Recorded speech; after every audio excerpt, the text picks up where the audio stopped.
Welcome to KiwaniTalk. We're a public information program put together by people from the Dearborn Kiwanis Club, help from students at WDHS Alma Mater. My name is Gary Gardner, and welcome to the longest running cable access television program in the entire universe. Today we're going to talk about some public service things, and part of Kiwanis is our public service activities.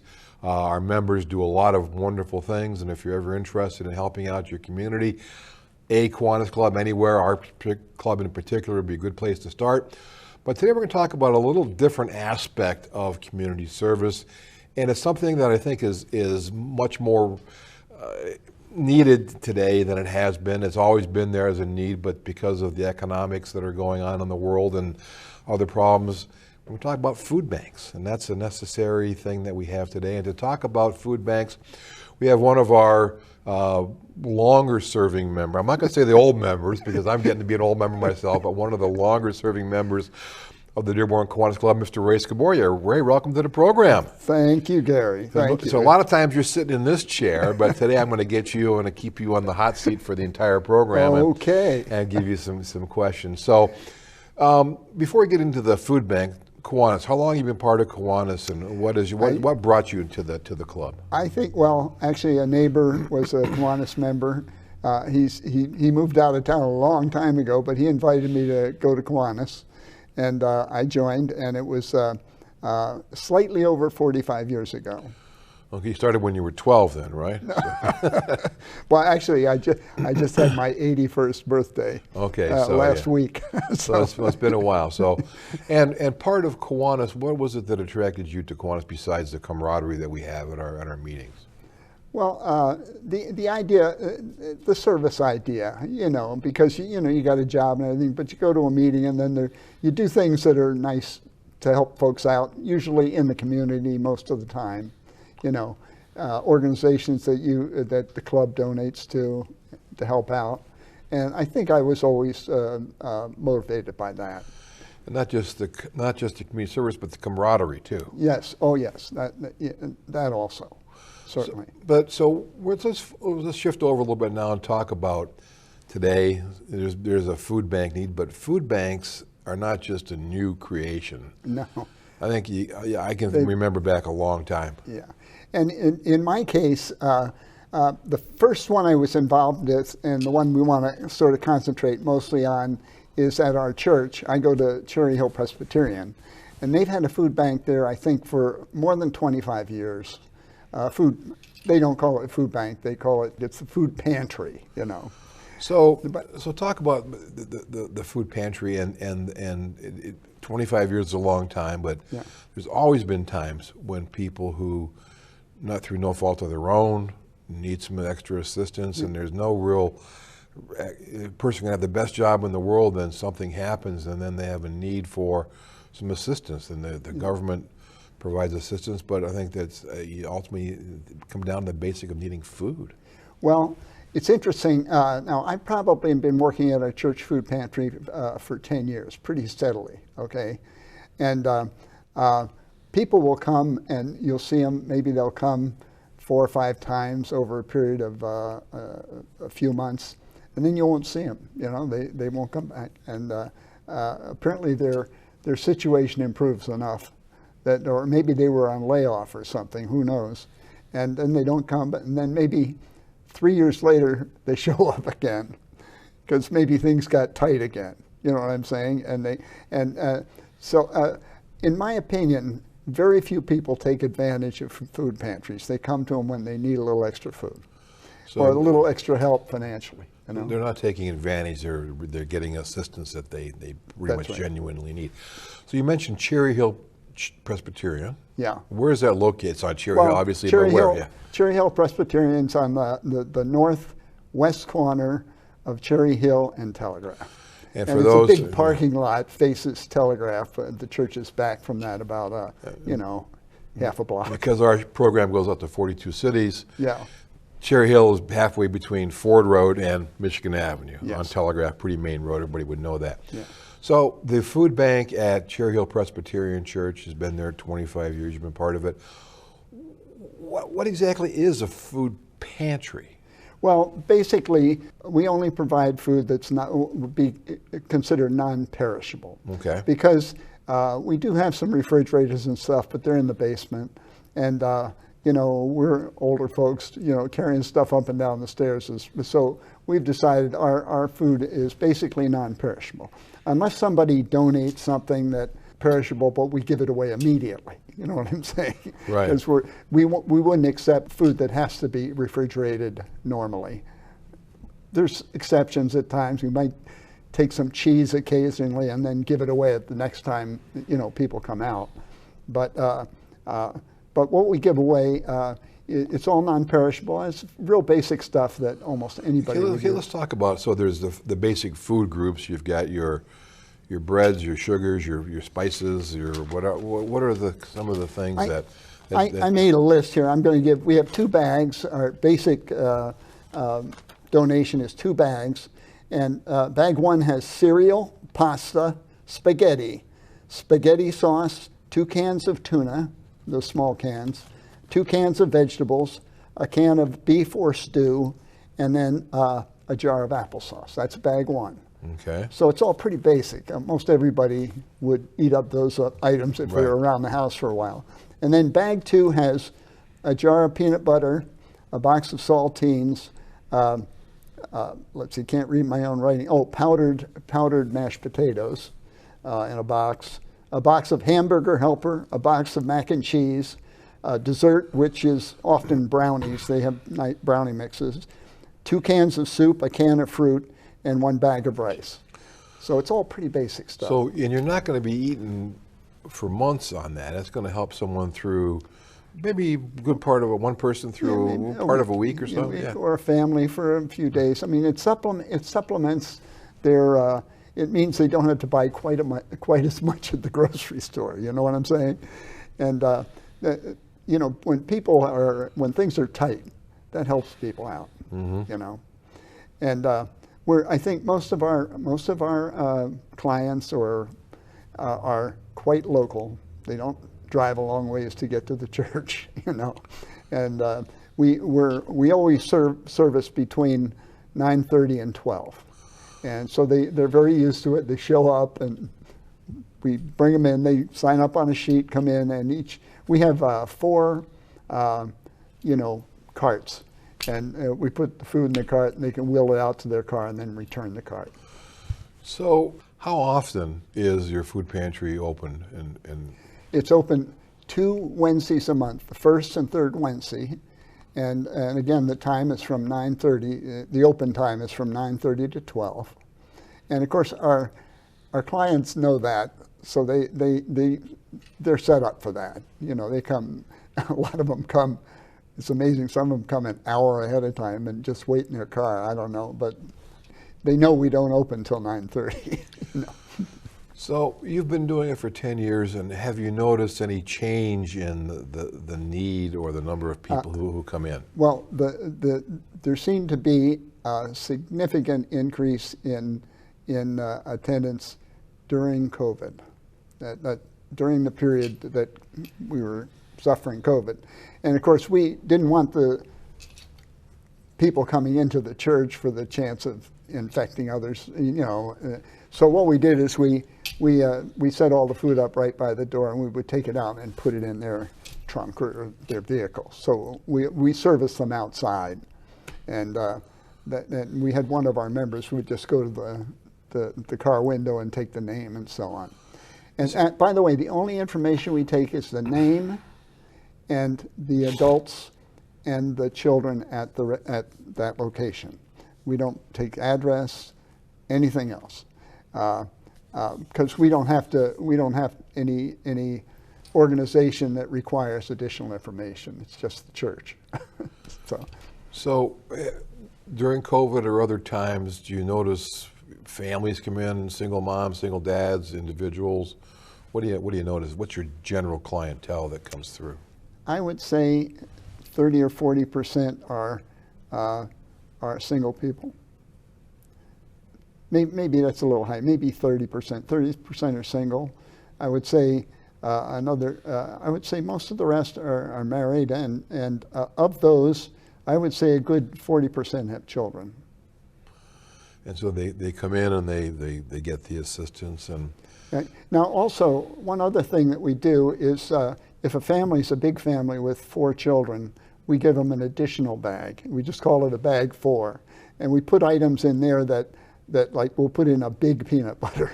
And that's an additional peanut butter. They would be basically like if we have any cans that are big cans of, pasta or something like that, we would tend to put those in a bag 4 because to give more food value. So what you've described pretty much is a pretty heavy carbohydrate, fill you up, help you get through the times with the spaghetti or the mac and the cereal.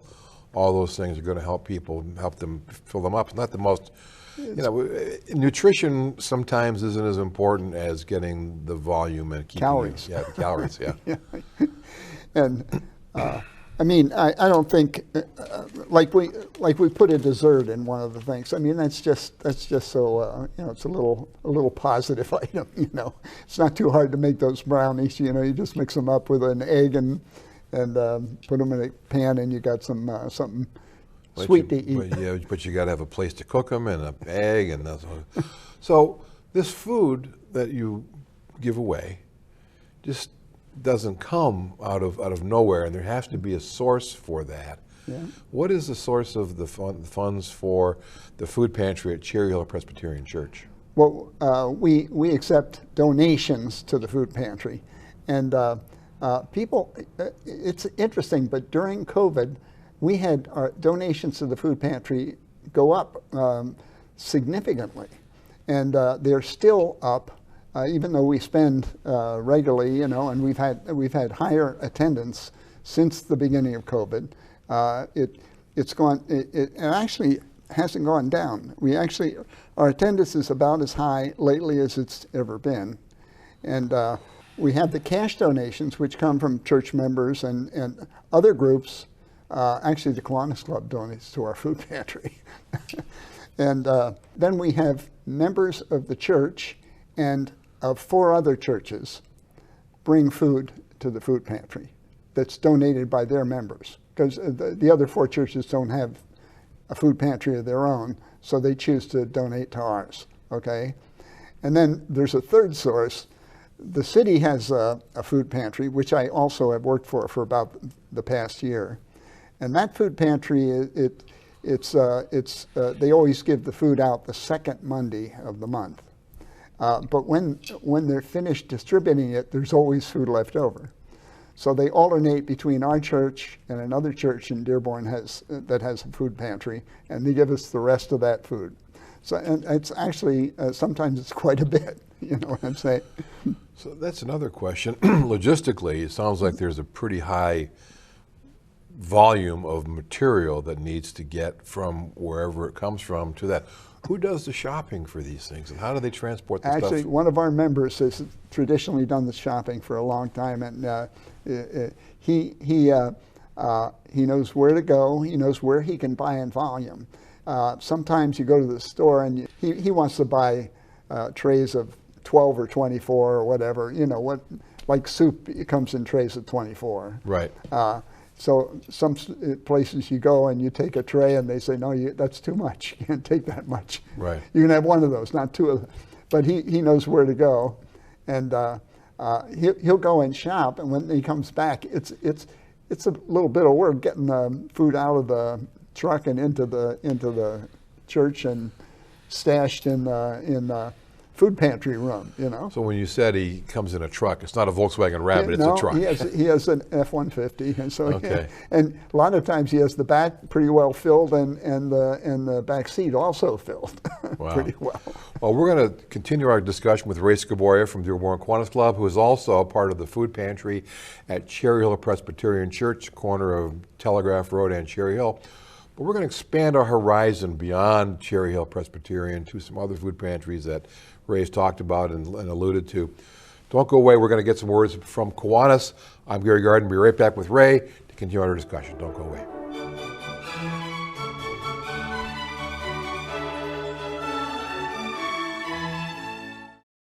It's easy to get caught up in the details. The day-to-day grind,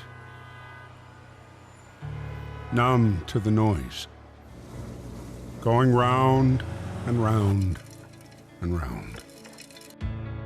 Deep down, there's something missing, a void inside, a hole to fill, a life lacking. Then, in a minute of clarity, it hits you. The aha moment. You're needed. Kids need you. Kids of all kinds. All these funny, rambunctious, sweet, attention-seeking, vulnerable bundles of energy. They need your love and support. Some have huge life hurdles. Poverty, disease, hunger. And they're reaching out for you. Around the corner, around the world. You are a Kiwanian at heart, a role model, a guide, a builder of dreams. Together, we are Kiwanis, passionate and strong, ready to move mountains or grains of sand. Imagine every child reaching their potential. The power to help is in you. It's not about us. It's about them.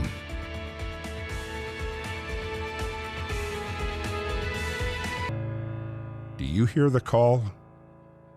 Kids need Kiwanis. Kiwanis needs you.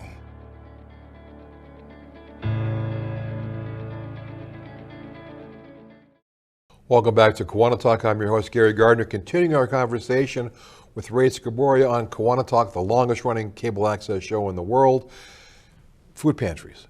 There's not just one. They're, I'll say, ubiquitous. They're all over the place. There are. So, and you've also worked for another pretty good-sized food pantry. What's the name of that one? My wife and I both worked, my wife's Jane, we both worked for Fish and Loaves, which is down in Taylor. And Fish and Loaves was actually initiated, or it was actually begun by, I think, a group of something like 10 churches down there all got together. And they brought about Fish and Loaves. Well, Fish and Loaves is a big food pantry. And a lot of their food comes from Forgotten Harvest and Gleaners. And they're in a, what would you call it, Strip buildings. mall, yeah. They're in the middle of it. And they have it set up like a grocery store almost. And in the back of the facility is the storage, and they got all kinds of food back there. And they have a large room-sized refrigerator and a big freezer, you know. And those are both can be accessed from the store side. Okay. You know, you can open the doors and get, you know. And I'm guessing that they service in the area of, you know, 800 to 1,200 people a month, something like that. That's a guess. That's a big. So this where is this? The Fish and Loaves reference to Jesus when he made the Fish and Loaves on the. It's North the Line. Bible. I believe it's North Line Road. About it's on the north side of North Line Road, maybe half a mile west of Telegraph. Okay. And what is the requirements? What do you have to prove to be able to come in and get the food? Well, because Fish and Loaves receives food from Gleaners and Forgotten Harvest and maybe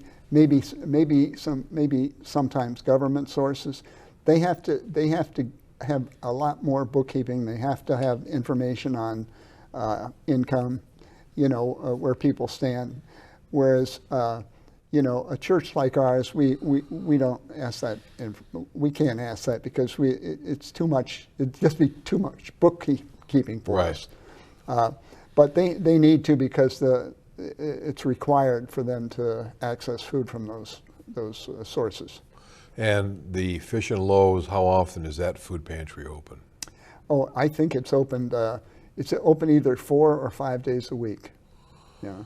And so if someone came in to the Fish and Loaves food pantry on North Line, west of Telegraph, what would they, after they check in, what would you be able to pick up as you navigate your cart up and down the store shelves? Pretty much like a grocery store, pretty much, maybe not, they might not have as much selection as Kroger, but they have a very wide selection of food in there. There's I think there's 1, 2, 3. I think there's 3 aisles, but you can shop on both sides. Right. Both sides. Right. And there's also the back wall, which is where the freezer and refrigerators are. And of course, they have milk and frozen foods and things like that. And it can basically fill a shopping cart. But I believe they are also, I believe, restricted to their clients coming once a month. So they would get more food than they get from a food pantry like ours. Right. But it's still not everything. It's still not all your food. And it seems like that for the person who needs to come to a place and they have particularly dietary preferences or dietary needs, they can be a little more specific in what they take. They're limited on the number of items they can take. They can't load up on 25 things of one, I'm guessing. Yeah, and also one thing, they always have produce, for example, whereas because produce is perishable, we wouldn't have produce at Cherry Hill. Right. And it's also a lot more work because you have to keep after produce because some can go bad on you if you have to keep an eye on it. You know what I'm saying? Keep it at the right temperature and whatever. So when a person comes in and you're working there, what do you see a typical person load into their cart? All I can say is it's kind of similar if you went to the grocery store the way, but everybody's a little different, you know what I'm saying? But people pretty much take a lot of the basic items, like milk and cereal and pasta and stuff like that. That's pretty common for people to take those basic items, And you also mentioned in passing that the city of Dearborn has a food pantry of sorts. Yeah, the city of Dearborn has a food pantry, which it was originally geared to serving older folks, and most of the customers are over. I've been working at that for about a year, and they distribute the food on the second Monday of the month, and it's also from 9 to 12, okay? And it's a little bit different because their food comes from the county. So I don't know I don't know what information they get, but I think they need a little more information because the food's coming from the county. Right. And what they tend to do is they tend to give 2 to 4 cans of this or that. It might be, a vegetable or maybe a mixed fruit or something like that. And like this past week, they had cheese, and they'd give two blocks of good-sized blocks of cheddar cheese. So the way it's somewhat it would last somebody longer, but they wouldn't have a full range of items, because there's only about 7 items, 6 or 7 items. And where is the Dearborn City Food Pantry? Yeah, they're actually in the I think they call it like the senior end of the Ford Performing Arts Center. Okay. You go down that end, there's a door on the end of the building, and that's the way people come in. This is the Performing Arts Center at the corner of Michigan and Greenfield, essentially. Yes, that's correct. Just east of Southfield Freeway. Yeah. So, Ray, you've talked about this, and you just thrown out, I've been doing this for 10 years at the Cherry Hill Presbyterian, and I've been doing this for years at the Fish and Loaves. And, so again, you volunteer. Tell about the people that you work with or share with as volunteers at these organizations. What are they like? Yeah, you get pretty close to them, in a friendly way, because you're working together, and nobody's making any money or anything like that. You're doing it to try and do something positive, in the community, and you get kind of close. We always go in a little early, mm-hmm. and we jaw a little bit before we open up the door, So, maybe get a cup of coffee. The coffee's free. And I think as much of as a need as there is a need for the food pantry, always a need for volunteers to help too. There is. And they're not going to turn you away if you show up and say, I want to volunteer, I want to help. You know, I retired.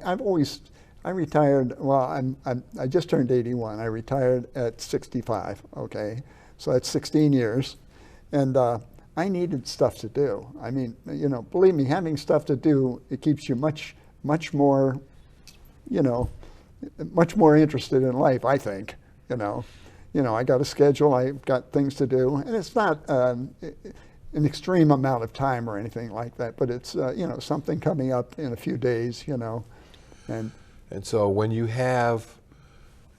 talk about your group of people that you deal with, and if a newcomer wants to come along, are you going to welcome them with open arms, or what? Sure.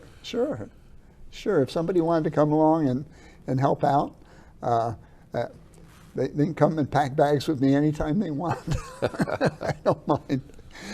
Actually, this past week, the fellow that does all our shopping, he called me up and he says, I packed 30 of each for you. Okay. Well, he spent, that's 2.5 hours to pack 30, I think, 2.5 hours, which was nice of him to do, because I have usually done the packing, so I thanked him. But I did go back the next day and do another 15 of each, you know. So when you've seen now, you've had, you're an old hand with 10 years of experience. Yeah. Where do you see the need? We got about a minute and a half to go. Where do you see the need for food pantries going? Can it continue, or is it going to expand? I don't believe it will ever go away, you know. What they say, there's something about the poor will always be with us. It's the same. I don't like to use that term, but just people that are a little short of funds are always going to be with us, and food pantries help them out. And you know, we have some people that come and you say, gosh, you know, and they get the food, and you can't give them more food. Maybe you can sneak them a couple things, but if they have kids, especially if they have children. Give them an extra bag for. We didn't talk the about baking bag, real quick. How about the baking bag? Well, what happens is sometimes people donate sugar or flour, you know, in the 4 or 5 pound bags, whatever they're in, and things like oil, you know, baking powder, things like that. So we'll always put those in a separate bag, and then we ask. Break them down a little bit. Well, just put them in a bag, okay. and try and get 5 or 6 items at least, and then we ask people if they like to bake, and if they say they do, and they want, and we say, would you like a baking bag? And they say yes, so we give it to them. We'll also put things like cake mixes and things like that. We'll add those to them. Gotcha. Yeah. Well, Ray Scoboria, thank you for your service to Kiwanis. Thank you for your service to the community. We're lucky that you retired so long ago and that you've been doing not just these, but many, many other community service things. Thank you for being here. Thank you for tuning in to KiwaniTalk. I'm Gary Gardner. We'll see you or me or Ray up here some other time real soon. Bye-bye.